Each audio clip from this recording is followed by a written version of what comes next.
Greetings and welcome to our series of weekly devotionals. Today we're wrapping up our look at a passage in the book of Revelation talking about a new Jerusalem, a new heaven and earth, a kind of community that stands in stark contrast to empire.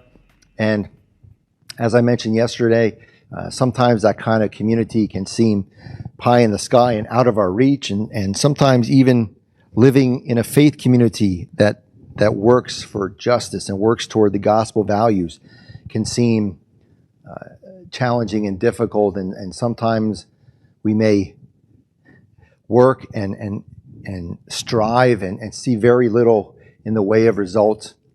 But I want to share with you today, in closing this week out, a passage, a quote from a Quaker named Vincent Harding, who spoke about trying to build community and the challenges of building community. And of course, he was speaking about building Quaker communities, but I think his words are certainly applicable to any kind of faith community.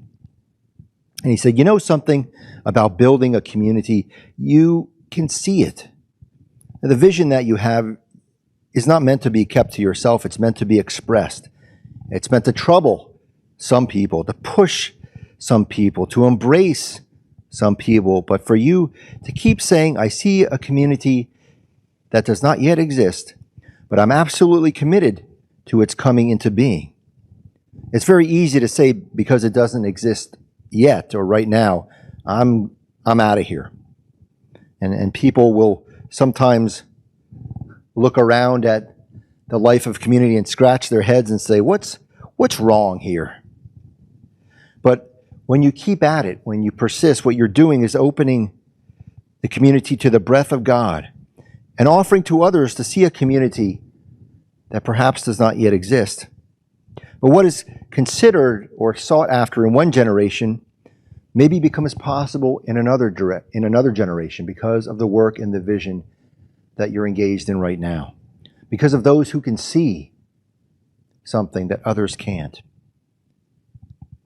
We need you to keep seeing, brothers and sisters, to find as many people, folks that can accompany you, to walk with you on the journey, to find allies, to help you hold on to that vision.